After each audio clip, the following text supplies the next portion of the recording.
Завершаем последний день обучения и движемся вперед, как всегда.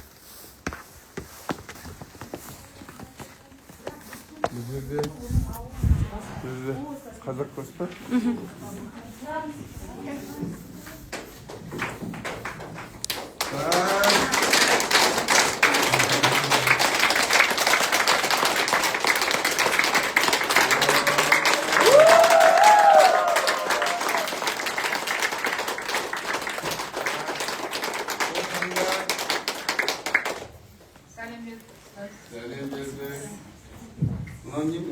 Маған не алып келсеңдерші? Анда кофе барған жерде бір қыз сатады ғой. Кордицепспен. Пока осы жақта жүрмін, олар маған бесплатно береді ғой. Мен ішіп алайын деп көбірек. Запасқа.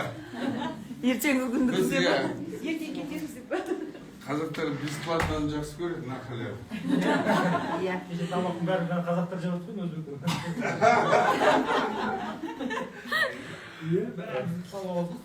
Баяғыда мен бір бауырым айтушы еді, өз үйімде бір ақ қасық қант салам, біреудің үйіне барғанда екі қасық қант салып күлдіріп айтатын ғой бізді.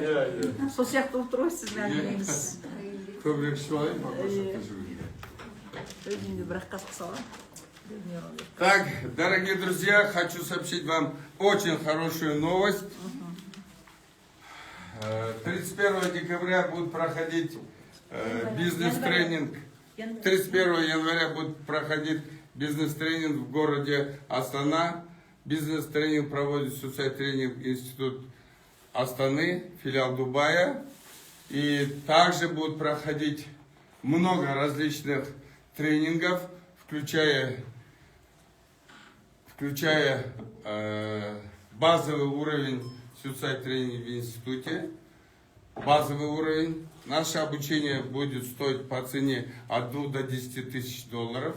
Все, кто пожелает проходить инкогнито, цена базового уровня будет стоить 10 тысяч долларов в городе Астане.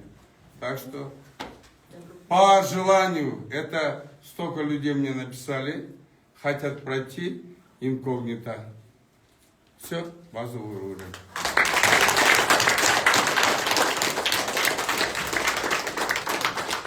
Ол білімді сендер қазір 1000-2000-ға өтіп жатсыңдар. Енді ол инкогнито болса, ол 10 000 доллар тұрады. И ол жерге тағы мынау білмейтін информация қосылады для бизнеса. Дұрыс па? Так, сұрақтарыңыз бар ма, сұрақтарыңыз? Жоқ болса кет. Жоқ, маятниктер аны жақта. Сұрақ бар еді ғой жаңа. Не аңғылым бер. То есть, сен уже бітіріп қалдың? Иә, біздікі уже. Уже біттіңдер ма? Бәрі түсінікті ма вообще? Вообще бәрі түсінікті. Профориентация мына жерге шыға ма? Иә. Иә. Яда сендерге ана жаққа бару керек еді. Қай жаққа? Денис Брагин келді ғой бүгін бізге. Келді ма? Иә, келді. Күшті түсіндірді. Күшті түсінді? Керемет түсіндірді. Да? Профориентация. Да. Керемет жақсы түсіндірді. Жеке шақырдық ана жаққа не суда. Қазақша екеуі де түсінікті. Да? Екі рет түсіндік зато. Не істен айырым. Керемет түсіндірді. Ал мен тағы бір түсіндіріп өтейін. Мен өз өмірімнен сразу түсіндіріп өтейін. Сендерге белгілі болады. Мынау үлкен ме?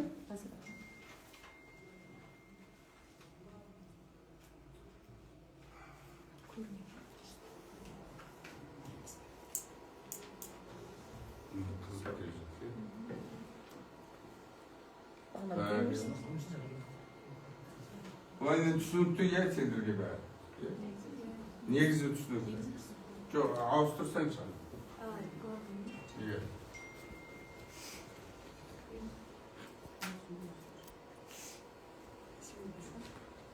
Бұдан арты үлгенмей ме? О, міне. Қараңдар. Мынау стратег деген бұл менің дәрісім ғой. Дұрыс па? Ана ат тұрған жерде ақыл ой бізде неден тұрады? Тонкий интеллект дейміз, память, эго, наслаждение. Сонда эго деген нәпсі. Дұрыс па? Сол менің нәпсім мынау ғой. Түсініп тұрсыңдар ма? Мына бәріміздің нәпсіміз сол жердегі. Дұрыс па? Менің нәпсімде, менде нәпсі бар. Только я хочу. Дұрыс па? Жады жоқ. Тонкий интеллект жоқ. Географиясы орны жоқ. Түсінік бар ба, жоқ па? Оны айттыңдар ма? То есть бірдің ана миында, ақыл ойында орын жоқ, анализ жасайды. Түсіндіңдер ма? Содан кейін жады жоқ. Память жоқ. Тек мен деген бар. Нәрсе. Содан кейін рахаттану бар. То есть мен жұлдыз болсам, рахаттанады. Түсініп келе жатыр ма? Иә? Өз арқылы түсінейін. Мен жұлдыз, менің арманым не? Жұлдыз болу. Менің есімім 5, ол немнен білдіреді? Танымалы. То есть мен қандай жұлдыз болғым келеді? Танымалы, атақты емес. Танымалы. Что мені бәр жерде танысын деп, менің арманым ғой. Түсініп келе жатыр ма? Ана уровень кундалини бар ғой, уровень кундалини. Сол бірінші уровень, білесіңдер ғой, уровень кундалини. Соның біріншісінде ана санамыз ұйықтап жатыр ғой, жазылады, е? Сол жерде менің арманым солай. Ол мәңгі арман, сол жерде тұрады. Енді сол арманымнан көтерілу үшін маған 1 сағат көтерілуім керек. Сананы ояту үшін. Түсіндіңдер ма? Сананы ояту үшін. Ал енді бастайық. То есть менің арманым жұлдыз болу. Мына стратегияның бәрі не үшін істелінеді? Жұлдыз болу үшін. Түсіндіңдер ме? Не істесем де мен жұлдыз болу үшін. Танымал жұлдыз болу үшін өмір сүремін. Мен сол үшін стратегияны құрам. Үй салсам да солай, мұғалім болсам да солай.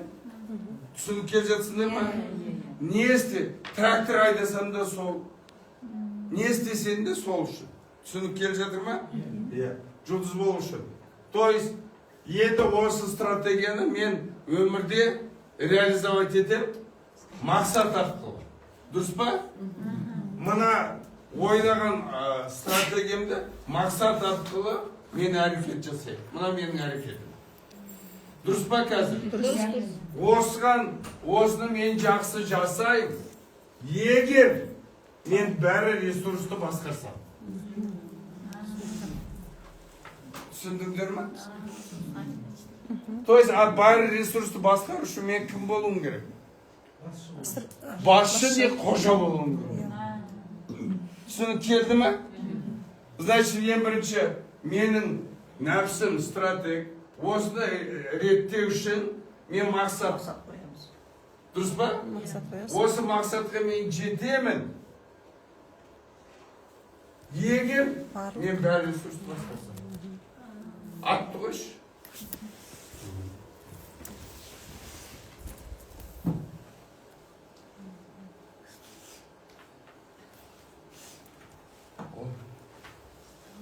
Түсініп, осылай түсіндірген дұрыс қой.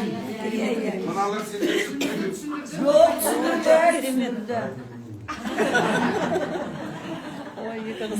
Екіншілер базы оқығанда вообще күшті түсініп келіп отыр ғой. Маған өзімен. Бәріне оқу керек. Бәріне оқу керек. Қараңдар. Мынаны көтір. Надо подержать. Устойте вас, Казір. Міне, қараңдар. Мақсат арқылы мен табысым 2,5%. Сонда 100% энергия салсам, 2,5% қана қалтымда қалады. Түсініп келді ма? Келді. Вот и все. Қайтайын дейді. Сонда сізде одан артық бәрібір табыс болмайды ма? Егер өз профориентацияңызда жүрсеңіз де сол қалады ма сонда сізде? Иә. Минус 5'te, Michel 5 gün ömür var. Şu Иә. Үстеме қойса кетесің. Сен жатасың неге жұмысқа кететін болсаң, аш жағаласың.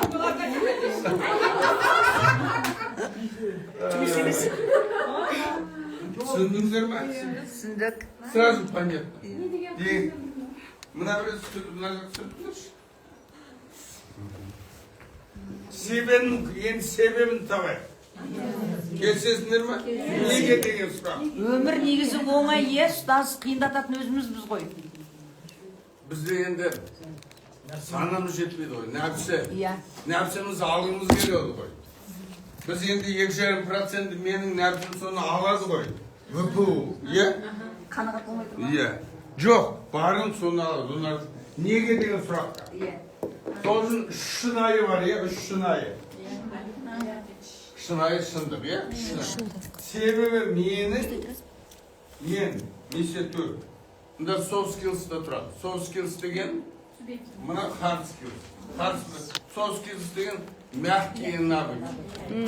Hard skills твердые навыки. То есть hard skill мұнда анализ тұрады. А мұнда бізде мягкие навыки деген арман. Арман дейді. Ол арманды біз миымыздың ішінде, ол арман. И соны біз арман жектемде мына жаққа біз ауыспаймыз. Соны істейміз, анализ жоқ. Каждыйымыз. Мына қайта профориентация қойып.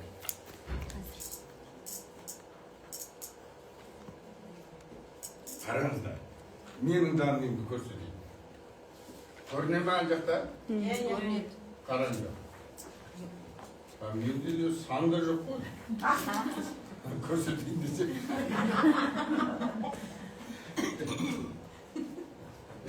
Енді қараңыздар. Міне мен көрсетіп қойдым, иә? Мынау жоқ, қызыл жоқ. Енді қараңыздар. Маған құндылық не? Мен үшін құндылық не? Месет өміріңіз? Мүмкіндік. То есть маған уақыт қымбат. Уақыт қымбат, дұрыс па? То есть мен әр заманда не істеймін? Асығам.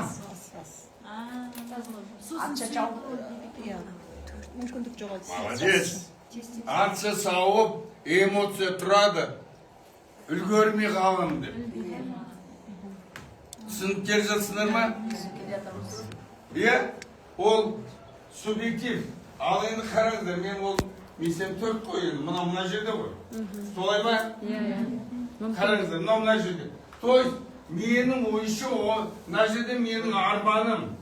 Даже осы суицид алайық. Дұрыс па? Ол менің арманым болды ғой. Жұлдыз болу үшін, иә? Суицид алайық. Міне. Ол арманым. Мен оны мына жерде нетіп отырмын.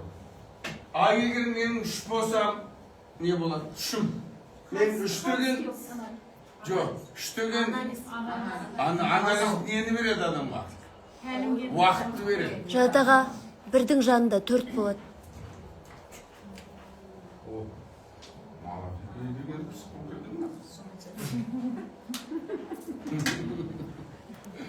То есть, менде 3 болса, менің 4-тігін жақсы жұмыс дейді.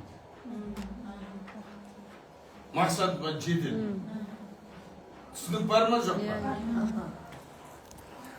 Но идея же, айтеді мына жерде тұрады. Сама идея же вот здесь живет. Субъективта. То есть мен мына жерге жұмыс жасайды ғой. Мына жаққа көшпейді ғой. Но сама идея мына жерде объективта ма, субъективта? Ол субъективта ғой. Түсініп келе жатыр ма жоқ па? Сол үшін менде 2,5% ғана. Ол субъективті. То есть будет много расходов. 100% еңбек етсеңіз, соның 2,5% ғана сізді 75 кетеді ғой ауаға. 90. 7,5%. Ол бәрі расход болып тұр да. Бәрі расход. Менде идея ғой, идея. жаңа идея. Каждый момент. Каждый жаңа идеяға не кетеді? Ақша.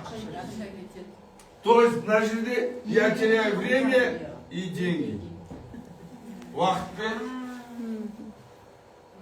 болды. Каждый жаңа идеяға ақша кетеді деп тұрғаныңыз энергияңыз кетеді ғой. Конечно, деньги это идея. Энергия. Ана миссия жеті, миссия жеті, минус 200 дейді. Сен елді тыңдамайтын адамсың. Өзіңді бұл өмірге бір келіп бір үлкен нәрсені бітірем деп миссия деп келдің. Құдайдың ісін бітірем деп келген адамсың. Үлкен нәрседен құлайсың. Құладым. Жақсы. Бізге сондай адамдар керек. баяғыда ішінде миссия десе ойлағанбыз ғой біз андай бір әлемді құтқаратын бірдеңе ойлап жүргенбіз ғой. Менің миссиям не деп ше? Миссия деген, ол миссия, сен де просто орысша түсінбейсің. Миссия деген бөлек, а миссия деген бір үлкен нәрсені істеуге келген. Сол миссия жеті сөйтіп ойлайды. Елдің бәрі де сөйтіп ойлайды. Миссия жеті сияқты. А миссия деген ол адамның іс әрекеті. Менің іс әрекетім не? Каждый момент жаңарту. Например, ана қыздар келіп басқаша берді. Мен сендерге басқаша беріп жатырмын. Менің нәпсім стратегияны хочет, жұлдыз болуды, танымалы, черезден далайды? Арқылы, мақсат арқылы, дұрыс па? Мақсат арқылы мынаған жерде. Егер бәр ресурсты басқарсам, өзім руководитель, өзім қожа болсам. Түсіндіңдер ма? Түсіндік. Да. Оның басқарушым мына жерде менің идеям тұр ғой. Менің мына ішкі қабілетім арқылы. Ішкі қабілетімді мен 6-да 9 білем, мен суицайды қандай болып бітіретінімді. Бірақ қашан бітіретінім? Анализ жоқ. Қашан бітіретініміз? Анализ жоқ. Анализ болса да мен только осыны ғана білем. Бірақ ол гарантия емес қой, объективта жоқ. Ол менің субъективімді. Оны объективқа аударып, мұнда сану керек қой бәрі. Мен саму идею считаю. Дұрыс болса? Түсінік келіп жатыр ма? Мен просто бәрі идеяма барады. Үш болса да идея. Оны объективқа аудару керек. С учетом сверхобъектива. Түсінік келді ма? Әлем, білем, ғылым, кешетсіңдір. То есть, мына жерде мен істеу үшін, мына жерді заңдастыру керек. Сөзде мына жерді істейм. Түсінік келді ма? Любой бизнес солай болу. Сен бизнес емес солай түсінесің. Сен сатасың ба, саласың ба, не істейсің? Дистрибьюторский компания. Торговалар заявка жинап келеді. Сол үлкен 35-40 адамдай жұмыс жасайды. Магазин бүткіл қала нелердің бәріне бір мына Атырау облысын алдым. Мысалы солардың бүткіл магазиндеріне, маркет бәріне товар қоясыңыз. Дистрибьютор, біреудің товарын сатасың. Заводтармен тікелей. Заводтармен тікелей жұмыс істейсің. Олай қарасаң, жап-жақсы әйел, Менің мысалы өзім осы қанша жыл бизнесте, бірақ мен всегда ойымда өндіріс өндіру. Ол жерді де алып қойдым. Бірақ Сен миссияң 8 ба? 3-те 8. 8-де 3. Өндірістен соң 8. постоянно Финансы, экономика. өндіріс, қандай өндіріс? Атырауға не керек, соны өндіргім келеді деп. Әрекет келеді соған, білем алып. 8 деген ол производство, недвижимость. Түсініп келе жатсыңдар ма? 8 деген міне мына дүние ұстап тұрады. Ол дүниені ұстаса, санасы толады. А дүние деген ол ақша. Түсініп келді ма? А бір деген дүниені ұстамайды, жақсы болады деп сөйлейді. Все будет хорошо. Екі басшы бар, руководитель. Ол 1-ме 8. Ол руководитель мен лидердің айырмашылығы неде тұр? Тыңдаңдар, руководительде стратегия бар. Лидерда стратегия жоқ. Лидер – это за кем люди идут. Түсіндіңдер ме? Ол рухани күші бар. А 1 мен 8-де стратегия бар. Мына қызда стратегия бар, Сергей Теплота стратегия бар. Айтсаң, мұны сұра түсініп тұрады. Реттеуді. Түсініп келе жатсыңдар ма? Бірақ бір арманмен өмір сүреді.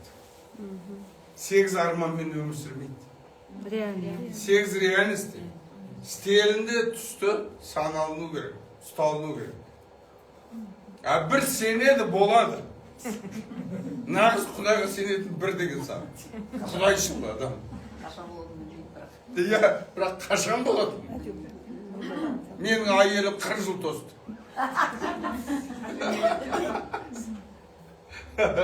Жалнат деп пе? Иә, биыл бітірдік.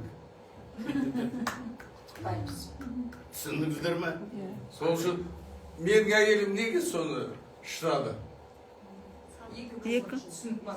Жоқ. Бір болған шыл. Ол да сенген. Ол да сенген.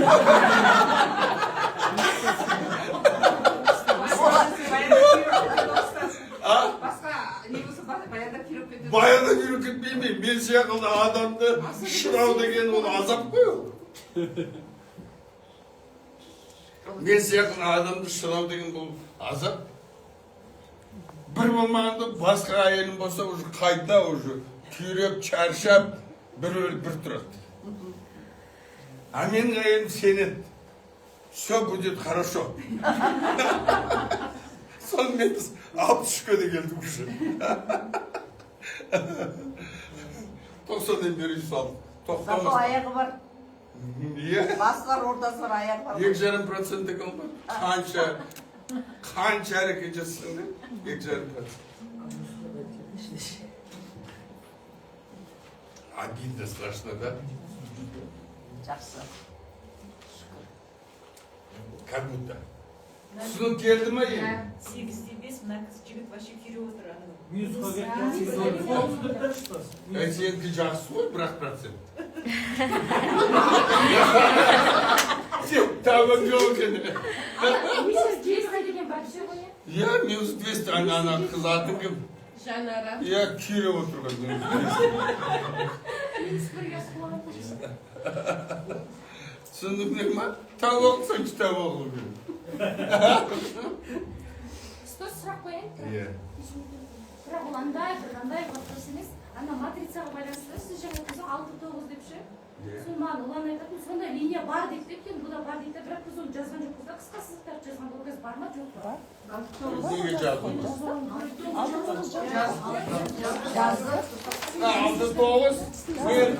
Мен білемін. Иә, мен білемін. Мен білемін. Иә, например, осы Сүтсайдың қалай бітіретін. Міне кім Жанат қой, иә? Жанат, сен мені танисың жақсы. Осылардың ішінен қарады, сен мені танисың ғой. Жақсы танисың. Солай ғой, иә? Например, сен 21-де оқыдың, 22-де оқыдың. 22-де оқығанда қандай болды? Біздің конспектіміз. Қазбасы. Сен 8-де үшсің ғой. Солай ғой. Қазір бизнеске бағытталған. Өте сондай құнды білім болып жатқан. Оқып жатқанына өте қуаныштымын. Қазір сен келген кезде бізде мен басқа болдым, тренерлер басқа болды, сөзіміз басқа болды, дұрыс па? Солай ғой. А қазір біздің лексикон дейді ғой, тіліміз өзгерген. Солай ма? Бірінші оқығанда 8 екенде звездам жанып кеткен ғой. Қазір вообще бәрін анализ шығарып, енді керемет білім алған. Вообще формат өзгеріп кеткен. Бұл қазір больше түсінікті, чем бұрынғыда. Иә, қысқанып. Сен уже оқыдың, сен білесің өзі сәрекетін қалай.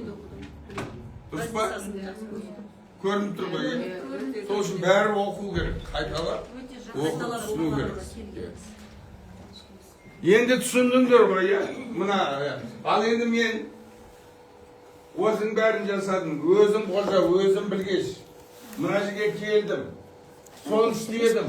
Енді, например, егер менің мына жерде 3 болса, өзімде, мінеге 22-ден бастадық, иә? Например, 3 жыл өтті. 3 жыл өтті. Пробқа ауысу үшін, бизнесқа ауысу үшін. А егер менде 3 болса, бір жылда ауысып, істеп қойырық. Түсінік бар ма? Бар. Ибо 3 деген бұл уақыт. 3 деген уақытты білдіреді. 7 жылдамдықты білдіреді. Түсінік келді ма? Келді.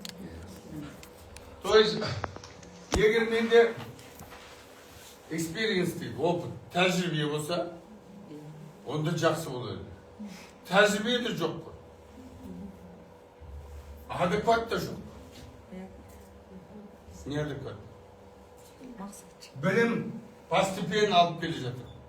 Мен өзім білімді күннен күнге жинап келе жатырмын. 3 жыл бойы, например, бұны ауыстыру үшін кейстер керек. А кейстер деген сендердің ашық көне не дейміз? Қателік. Сендердің қателіктерін керек маған. Содан кейс жасай. А қателік қайдан табады? Нәпсіден туады ғой. Мына каждый шебер мына жерге келеді, ВПУ алу үшін, баспайды алу үшін. Непорядочные действия жасайды. Соның бәрін мен олар ұрыспаймын, олар жасай берсін. Көп адамдар білімді алып, мені сатып жатады, мәстерлер. Мен ол наоборот қарап отырам. Неше түрлі қисық әрекет жасайды. Мен соның бәрін наоборот қарап отырам. Адамның қайсы адам қалай жасайды, қаймесе қалай жасады. Түсіндіңдер ме? Соның бәріне кейс керек, чтобы на ВПУ-ды шығару үшін.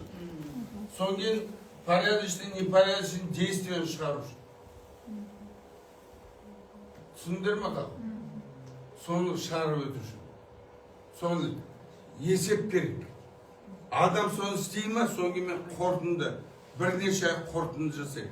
Мына адам бидедегі, мына адам бұлай, мына миссия адам емес, іс-әрекеттер тексереді. Сол үшін уақыт керек болды. Анализға уақыт кетті. Түсіндіңдер ме? Үштік болса баяғыдай анализ жасап қояды. Анализ жасап, оны бітіресің. Жетілігіңіз болса тез жылдам жүретін едіңіз. Түсініп болды ғой, иә? То есть, түбінде айланып келгенде менде 2,5% қалады. Ал енді 100% жасау үшін плюс 3 жасау керек. Оның бәрін коучта үйренесің. Түсіндіңдер ме? Плюс 3 деген ол бүкіл осы мен істеген методология плюс 3. Ол сіздерге стратегия. Түсіндіңдер ме? Оны басқаша үйретеміз. То есть, мен сол үйде іс-әрекетім 7 болады. А 7 деген не? Методология. Оның бәрін профта үйренесіздер келсеңіздер. Қалай екен анализдің бәрін бизнес-аналитикамен соң кейін үйретеміз. Түсіндіңдер ме? Маған түсіндіңдер ме? Иә, түсіндік. Тағы объектив, субъектив, сверхобъектив. Түсіндіңдер, иә? Кім? Жанат. Жанат қай жерде тұрады? Субъективті.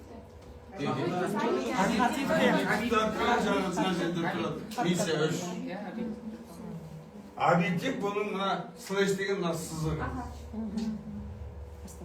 Жанатқа сен можешь неше түрлі предложение жасау. Ол бәрімен согласен болады. Но это ни о чем не говорит. Ол отырады, анализ. Түсіндіңдер ме? Гүлжанның матрицасы қалай? Жанат сенің матрицаң қалай? 8-3. 2 бар. Бірлік біреу, 9-лық біреу. 2-8 бар. Болды. То есть, Гүлжан, Жанаттың шу бар. Бұл слэш сабыры бар. Осы жерде отырады да ол санайды мына арқылы. Бірақ өзін санайтын качество. 8-де 3 болса, например, бұл профильный анализ деп айтады. 3-те 3 болса, нейтральный анализ. Профильді анализда бұның өзінің ғана тәжірибесін санай алады. Түсіндің бе? Сен тек өзіңнің ғана тәжірибеңді санай аласың. Басқаны санай алмайды. Үштік болса санамда, мен бәрін санаймын басқаларын. Иә. Анализ жасау. 3-те 3 болса сен бәрін санайсың. А 8 болсын, только өзің не істедің, соны сана анализировать ете аласың. Менде 3-те 3 бар ғой сол. Жоқ. Менде жоқ.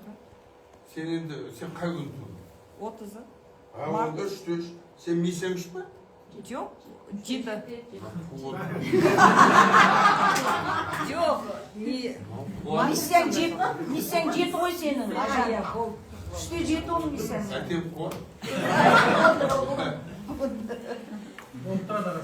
Как 8-ді жаңағы қатал басқару үштігін несі бар ғой. Соны нетем де артынан сабырға келген кезде менің осы екілігім жаңағы түсінікке әкеледі. Ол адамды түсінемін. 100% түсінесің. Иә, түсінемін ол адамды. Иә, сен бірінші может онымен управлять етесің, қатал, справедливо.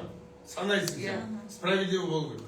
Соң істеп алған соң кейін іштей өкінесің. Өкінемін, сосын түсінемін одан. Иә, Кейде кешірім де сұраймын, қайтадан ана отношение реттеу үшін. Потому что екі отношение. Иә, екі жұмсақ. Менде де екі бар.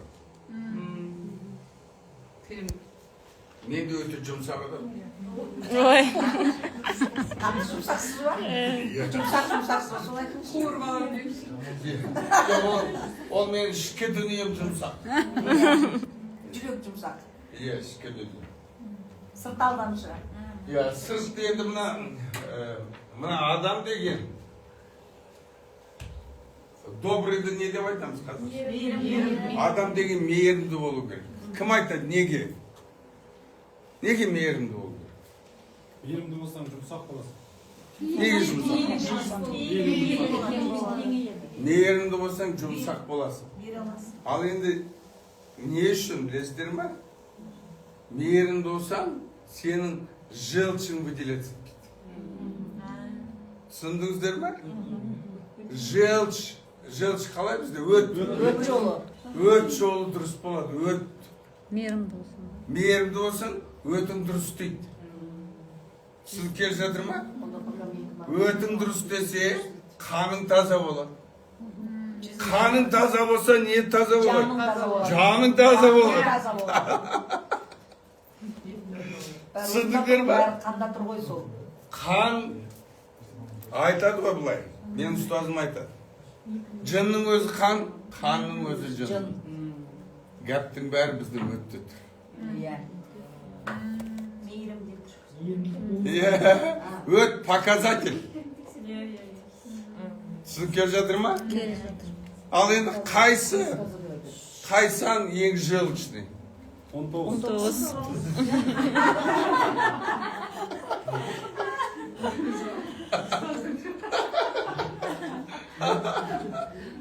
Сізді келіп жатыр ма? Ал енді немене бар? 19 типа сіздің туғаныңыз ба? Иә. Сонда ортамыздағылар өтмені алмайды ма? Иә?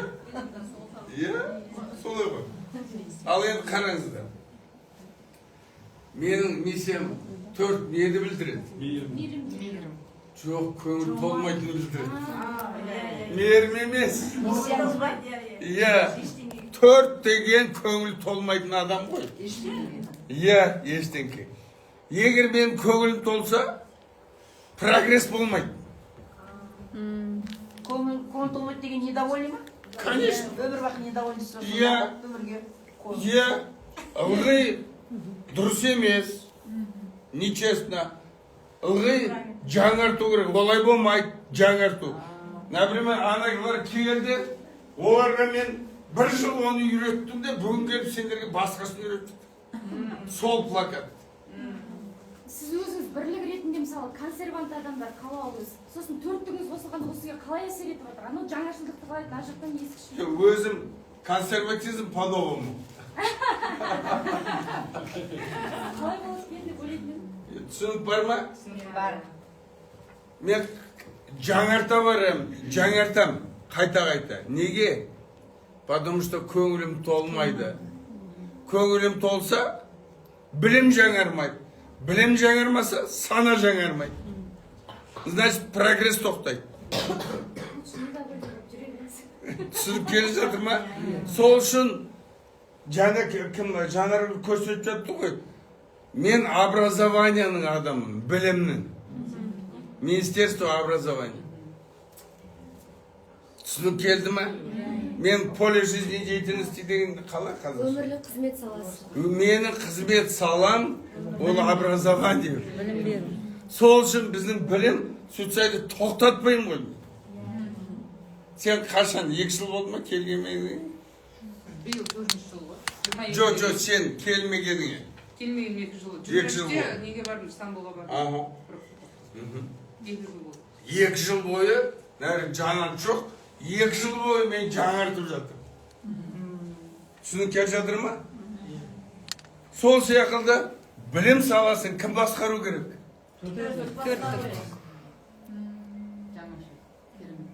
Түсініп келіп жатыр ма? 4 басқару. Оны профта оқығанда уже ары қарай қақ үйретеміз. Ол уже глубже. HR дейді. HR қалай жұмыс істейді? Сол кезде КПД бөледі, КПД. Коэффициент полезный дейді. Әр адамның КПД-сі көтеріледі. Түсініп келіп жатыр ма? Иә. Сол үшін міне 4, 2-ден 4. Бұл да жаңартып айтқысы келеді, қайта. Иә, кейстермен айтады. Түсініп па? Ал ана қызы қойды. Біздің Айгерім. Ол дипломат. Ол сөйлеген кезде аузыңды ашып отырасың. Ол үшін ана журналист, казгу бітірген нелер көп өзінің. Сөздері бәрі литературный, дұрыс сөйлейді. Түсініп келді ме бәріне? Келді. Мен табысымды көрдіңдер, түсіндіңдер. Объективқа ашқа кеткенде мен +3 жасай аламын. +3 жасасам мен табысым өзгереді. Значит, өмірде бәрін өзгертуге болады. Білім болса. Жомарт, уайымдамаңыз. Білім болса, бәрін өзгертуге болады. Ондасым деген жігіт жүр ғой? 3-5. Талайса ол баған айтты, 42 рез келген екен. Жолдасы отыр ма? Кәнем жолдасы. Суцайға сөйлеміз кеппе? Бірінші бағана маған отырдырғанда 42 рез келдім дейді. 42 рез келіпті екен. Мен даже оны білмеймін. Ол деген тоқтамай Дубайда да қай жерде жүрсің жүреді. Қай жерде жүрсің сондасың жүреді. 42 рез келген. Онда плюсы көп. То есть саудада ғой ол. Саудада ғой, иә? Саудада. Иә. Балаларын бәрін жеткізіп жатыр. Бір баласы Америкада жүр екен. То есть минус 1-ді көрген соң кейін айдатқан ғой.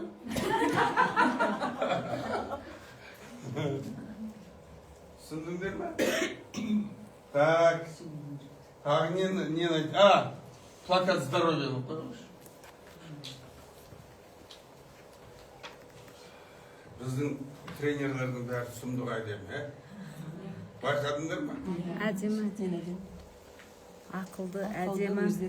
Интеллект. Бәрінің интеллект. Ана жақта да көрдіңдер ма? Қанша тренерлер жүр. Сұмдық қыздар. Модельный агентстводан. Енді басшы қандай болса, артынан келген адамдар да сондай болады ғой, ұстаз. Сізге байланысты бәрі. Өзім әдемі қыздарды жақсы көремін. Түсіріп алыңдаршы. Сіз әдемісіз ғой. Өзім әдемі қыздарды сұмдық жақсы көремін. Кеше маған бір комментарий Жас кезде вообще әдемі қыздарды сізді бәрін түсіріп жатырмын, осы все бір жай жүріпті. Прямо везде женщины, девушки, царек прямо деп. Царек емес, сарғы.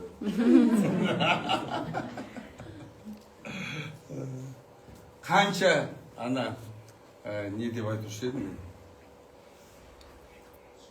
қай жерді әйел зат сыйлап сүйеді, сол жерді Құдай сүйеді.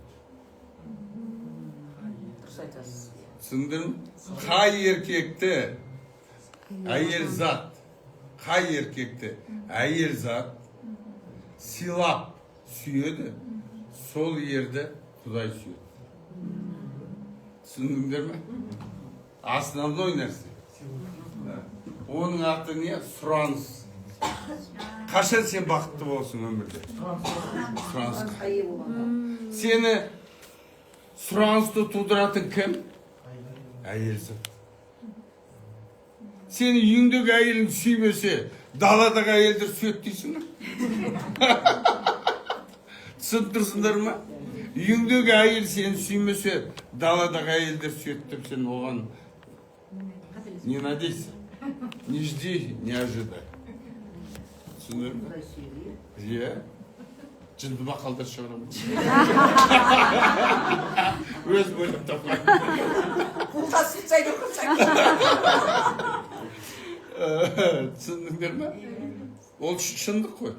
Шындық. Шындық. Сені үйіңдегі әйел сүймесе, сыртта сені бір әйел сүйеді деп армандама.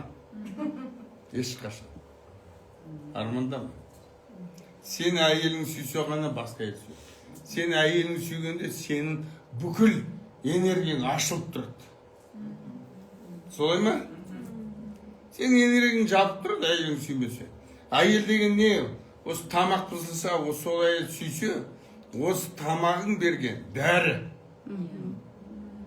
Сүймеген әйелдің асы умен тең.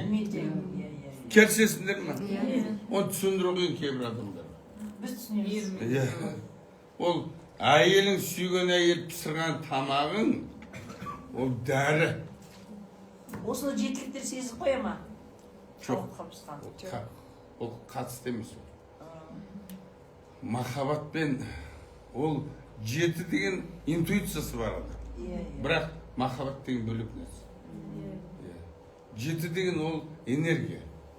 6 деген ол сезім. Түсіндіңіз бе? Алдында орыстарда отырған кезде брифинг болған кезде махаббат оқиды. Дұрыс? Ол эмоция. Махаббат деген эмоция. Махаббат өзі адамда 3-4 жыл ғана болады. 3-4 жылдан кейін адамның махаббаты химический процесс. Су. Плакат здоровья. Да жазылып тұр ғой. Махаббат деген су. Махаббаттан астында. Махаббат деген су. Сенде 7 жыл сайын дене ауысады, су ішкен сайын махаббатың кетеді. Ол химический процесс. Бірақ энергия бар. Махаббаттың энергия ол шынайы. Бірақ оны мен ешкімге айтпаймын. Ана тіліне айтыңызшы. Оны ол деген расчет аналитический. Оны айтсаң, ол біздің елдер мастерлер түсінбейді. Ол қиын нәрсе. Сол үшін, например, мен неге бақытты адаммын? Мен әйелім сүйеді. Түсіндің? Ұстаз сосын алдында осы группада киген кезде тақташық көрсін болды. Айталай. Мен жетті ғой. Сіз айттыңыздар, мен сосын өзіңізден сұрағым келді. Мен энергия мынау бас, дене. Иә, күндәлі. Иә. Мен кім мына жерде дедіңіз да, мен соны түсінбедім. Сенің ақыл ойың сол жерде. Ақыл ойың. Мына жерде ми ма? Мозг это офис, в котором работает ум. Мына жерде сенде 3%. Мына жерде 97% ақыл ойың осы жерде. Енді сен тәртіпте тұрған сайын ақыл ойың көтеріле береді. Мына жерге жеткен кезде мына 97% мына жерде 100-ге келгенде сен гений боласың. Илон Маск. Түсіндің ба? Жоқ, Илон Маск ол месседжі. Ол бір. Ал енді сен тәртіппен келе жатып, тәртіпті тоқтатсаң, қайтадан түсіресің. Түсіндің ба? Сен мәңгі тәртіпте тұруың керек. дене тәртіп, саған сана тәртіп бер. Сана тәртіп деген сен мына жердегі саныңды мына жерге ауыстыру. А төртте қалай жұмыста қалай? Сонда мына жақта анау мақал бар ғой. Надо думать головой, а не головкой деген. Сонда осы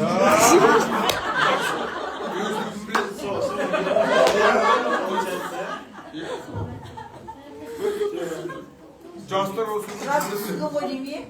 енді түсініп алып. Алдынан ойлап жүрмін. төрттен жеті дос. Осы жерде таныстыңыз. Екеуі дос, екеуіне рахат. Мына ойлайды, мақсат табар, анау соны істеу керек. Соны екеуі бірге жүреді. Иә, төрт мақсат анда кеттік дейді. Анау давай дейді. Түсіндіңдер ме қалай? Төрт айтты, жоқ, мында кеттік. Мына істейміз, ой, давай. Жетіге мақсат жоқ қой. Түсіндіңдер ме қалай? Жеті мақсатсыз. Жеті деген іс әрекет. Төрт мақсат қойып, Төрт мақсат жеті жоқ. береді. Иә. Түсіндік келе жатыр ма? Солай адам өмір. Так, енді мен мынаны не үшін көрсетейін дедім. Аурулар туралы, иә? Міне, бір деген асқазан, басқа қан кетеді. Мынау неме? Жоқ, мынау. Басқа қан құйылу, өт жүрек. Ал енді мен алайын. Мен 19 болған соң қандай адаммын? Желчный. Дұрыс қой, қараңдар. Мен біреудің несінде айтпаймын. Мен желчный адаммын, 19 деген. Бір деген мен деп көрсетеді. 9 деген от. То есть, менде от тұрады. Бір адам бір десе, соны тура жегендей боламын ба? Байқадыңдар ма? Күлін шашқанға дейін анам. Дұрыс па? Соны күлін шашқан соң кейін өкінесің осы. Дұрыс па? То есть, получается, қараңыздар. Енді менің өтім. Ең бірінші өт. Значит, менде өт тез құйылады. Дұрыс па? Өт тез құйылады. Қайда құйылады? Қанды бұзады. Асқазанға барады. Асқазанның қорты уже қиналады. Дұрыс па? Асқазан қорты қиналса, онда маған қайғы келеді. Адам қайғырады. Желчный адам қайғырып тұрады ғой. Түсіндірсіздер ма? Желчный адам қайғырып тұрады. Не то. То есть, қорқыныш керек. Асқазан істемесе, міне қараңдар. Мына эфирді поле, бұл Аллах Тағаламен біз қатысамыз эфир арқылы. Жер көбейеді. Жерге отвечает қайғымен қорқыныш. Жер тұрады. То есть, жер көтерілді ме, менің асқазанымда от өшеді. Түсініп па? Мен желчный болған сайын, асқазанымда от өшеді. Түсініп келе жатыр ма? Асқазанымда от өшеді. То есть, мына уже 4% емес 3% примерно болады. Асқазан қорытпайды дұрыс. Түсініп келе жатыр ма? Асқазан қорытпайды. Өт жолы жабылып, асқазан қорытпайды. Дұрыс па? Асқазаным ауырады. Менде асқазанымда мына жерде мынандай шишка болған. Грыжа дейді ғой. Сонда доктор Эльмира 3 жылда сол осы шишканы құртты. Мынандай шишка болған, доктор. Мен бүйтіп қысам, немене шишка деп. Сол укол салып, 3 жылда соны жоқ қылды. Асқазаным ауырды. Өт асқазан. Енді қараңыздар, жүрек. То есть, қан бұзылады ғой менде. Қан қоюланады. Холестерин. Жүрекке барады холестерин. Сонымен мен инфаркт болды. 20 жылы ноябрь айында инфаркт болды. Енді сол мен докторлар зерттесе, менде уже инсультке қапты. Ана ұстазымның баласы, мына Эльмира екеуі жабылып жүріп, инсульттан алып тастады. Қанша дәрішті. Осы инсульттан бері ең сау күнім бүгін. инсульт алдым мен 20-ші жылы. Ең сау күнім бүгінгі күн. Түсіндің? Неше жыл өтті? 5 жыл өтті. Мен 5 жыл тоқтамай емделдім. Бүгін бәрі аппараттар жынты болып көрсетті.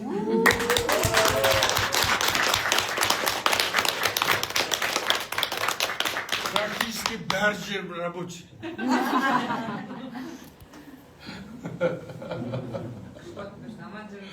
Түсіндіңдер ма? То есть, мына енді түсіндірейін. Егер бізде жел көберсе, от азаяды. От азайса, су көбейеді. Мен келген күні бірінші күні көріндірмей, мен қалай сып тұрдым. Қазір басқаның ба? Көріндір, сып тұрдым. То есть, жел көп болды, от азайды, асқазан істемеді, су көбейді. Дұрыс па? Су көбейсе, депрессия деген макро-микроэлементтер жоғалады. Түсіндіңдер ме? Ал енді от азайса, асқазанда витаминдер жоғалады. Жоғалмайды, усваивать етілмейді. Мен келген күні қарасақ, менде витамин жоқ. То есть, пища не усваивается. Себебі жер көбейіп кеткен. Түсіндіңдер ме? Мен Азербайжанда жүріп, мен Грузияда ыстық суға түсіп, Азербайжанға келді, бір кафеға отырған.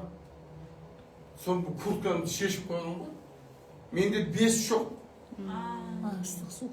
Мен түсіне алмаймын. Сол кезде сол кафеда отырғанда полностью су алып қойыпты дененің бәрі. Осында келіп қарасақ, менде витамин жоқ. Организм стресс, кортизол выделяет етеді. Кортизол выделяет еткенде адамның бойындағы макро-микроэлементтер кетеді. Сенде әлсіз пайда болады. Сол 3 күн бойымда емделіп жүріп, бүгін таңертең барсам, рахат. 3 күн емес, 5 күн. 5 күн. 5 күн. Тоқтамай ем алып, бүгін нормально. Түсіндіңдер ме?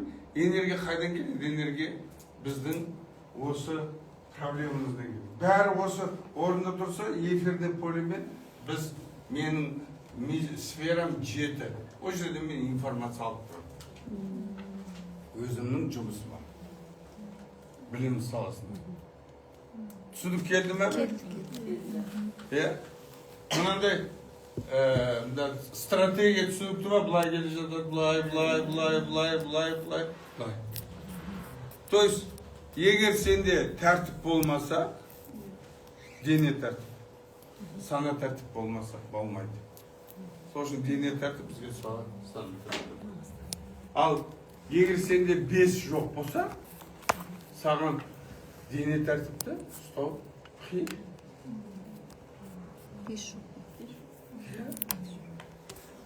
5 деген нені?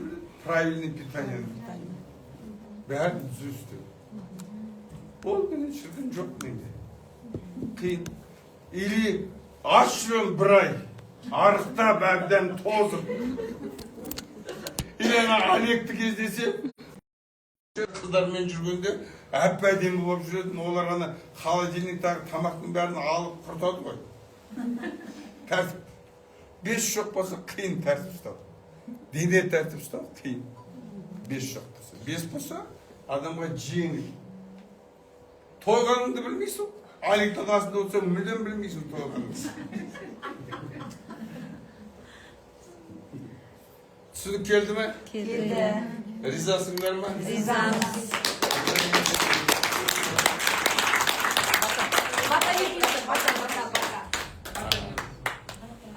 Ал телефондарыңды өшіріп қойыңдар. Телефондарыңды өшіріңдер.